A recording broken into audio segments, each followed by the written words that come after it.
Chapter 37 Description of the Chavdi. How did Baba's loving devotees carry him with joy in a procession from masjid to the Chavdi is described in this chapter. Similarly, the story of Baba's handi, big vessel to cook rice, the distribution of prasad and some tales of his wits, which Hemant Pant added just to entertain. Unfathomable are the true deeds of Sai.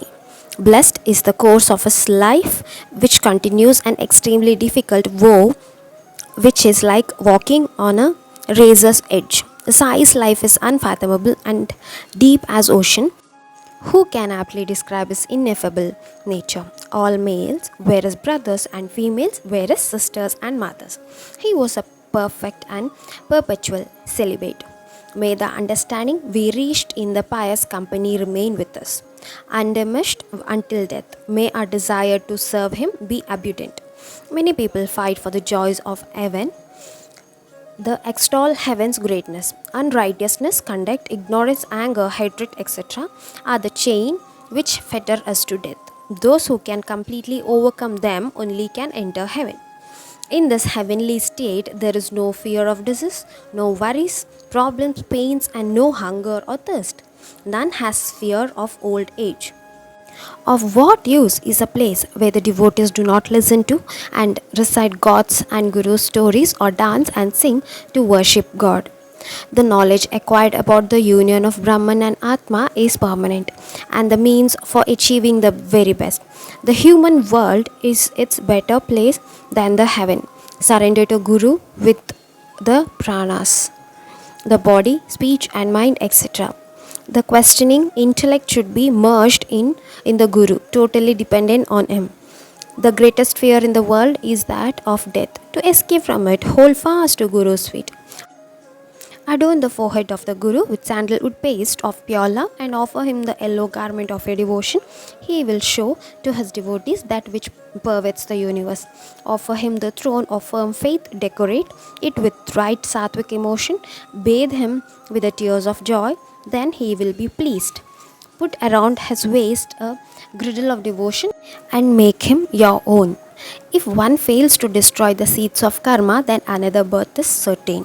The seeds grow into trees. The body is acquired because of the seeds of vasanas. Thus, this is an endless cycle till the vasanas end. Eradication of the desires from the very roots will remove knots of the heart. Such a man becomes immortal. This is the teaching of the Vedas. Deliverance from vasanas brings about a union with Brahmanda. To cross the worldly ocean completely and reach your yonder shores, knowledge of the Brahman is the only means.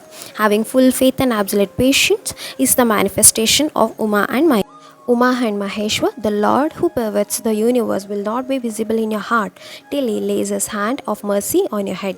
That which is devoid of the cognition of Sat and Asat, etc., from any idea of gender and is bereft of all attributes is verily the all-encompassing nature of the preceptor expressed in the form of different words. Atma is without any attributes beyond old age, birth or death.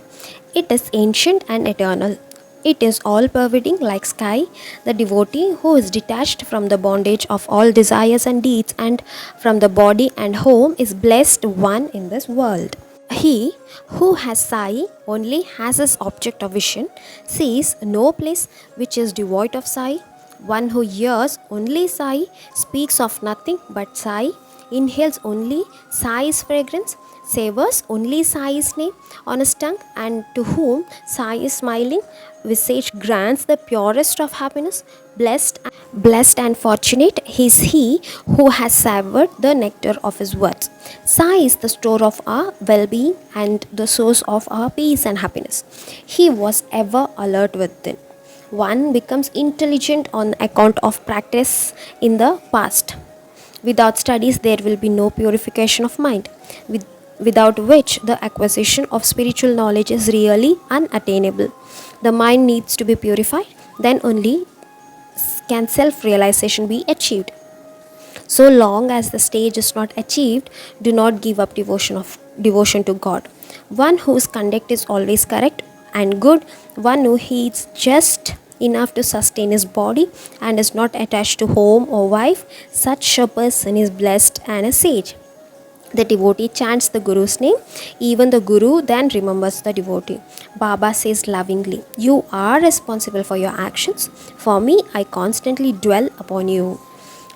If it is not possible to read consistently the entire book, just concentrate and fill your heart with the chapters on devotion to the Guru. Listen to them every day as a rule. Whoever reads this biography regularly at any time of the day, Sri Hari together with your Guru Raj will certainly meet his devotee. At least if 1 week's reading of the whole book is done, poverty will be driven away. Sai himself speaks through my speech. Sai, who is the treasure house of all virtues, is the grantor of liberation to his devotees.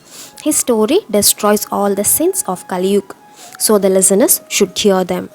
For Sai's devotees, continuous chanting of Sai's name is their vow, penance and charity, and a visit to Shirdi from time to time is their only pilgrimage. Sai, Sai is the name they remember, and it is the mantra to propitiate all gods. This is their meditation and this is their reputation, and they wholeheartedly surrender to Sai. Virtuous company is guileless. One should make one's mind conscious and leave no room for pain and pleasure. Even Indra or Chakravarti cannot experience the happiness till the end of the time, which the detached person sitting in solitude gets, or a devotee gets in devotion. Baba slept on alternate nights at the Chavdi as a rule. The routine continued till the Samadhi. From 10th December 1909, Baba's worship in the Chavdi, bhajans, etc. also began. On the night when Baba used to go to the Chavdi, the bhajan singers group came to the masjid and the bhajans were done for some hours in the courtyard.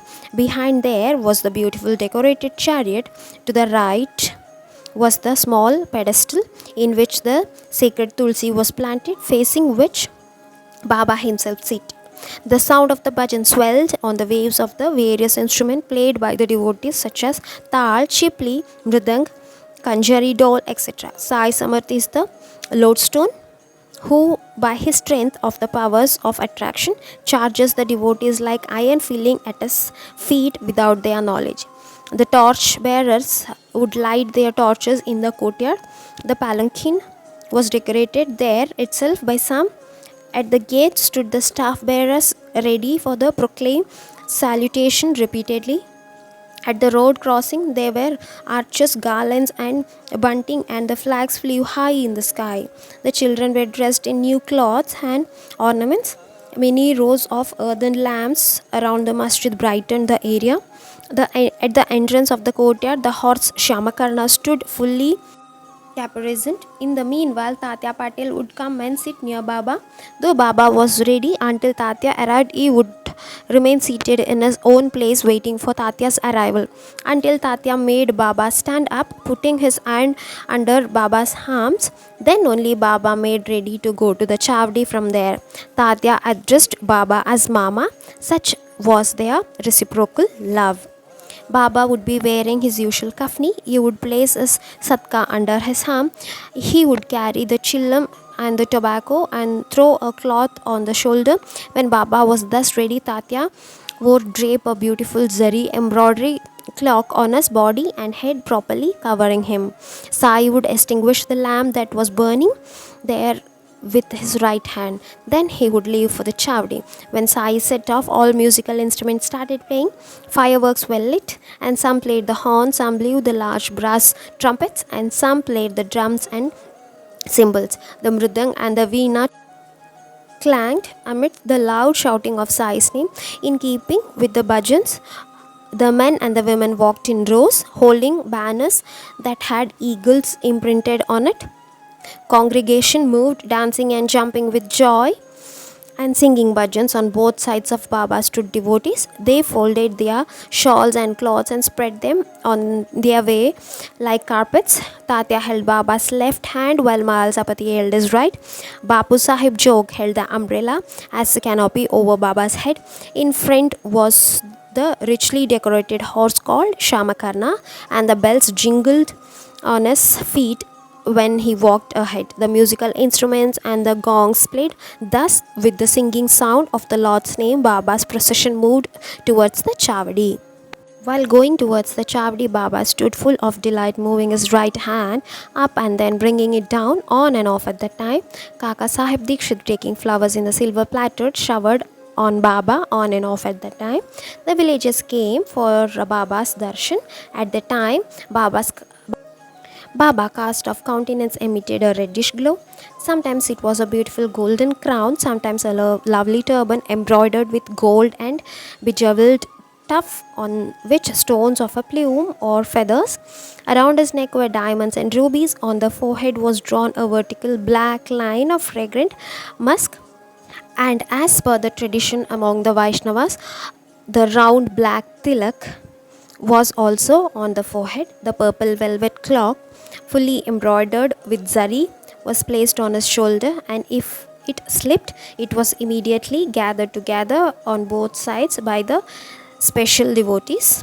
Similarly, the crown or the turban was held aloft over his head and placed gently so that Baba was not aware of it. Sai accepted it all. He was the soul of all.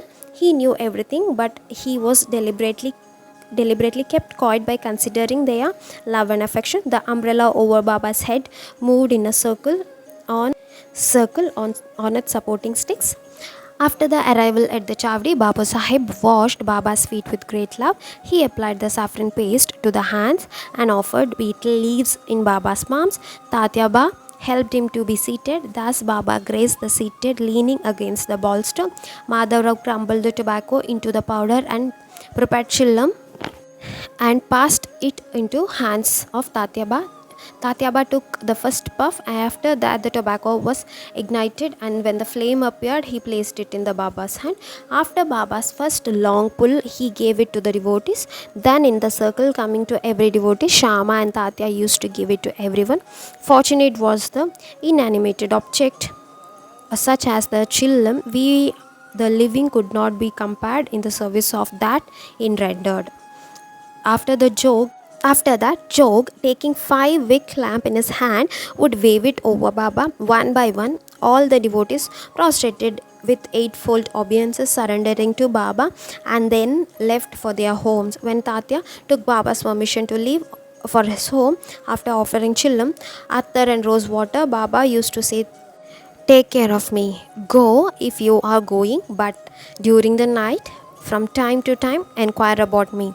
Then, when all the people had left, Baba would himself untie the bundle and spread the folds of dhoti, making his bed with his own hands. Then he himself spread 60 to 65 white sheets on top of other.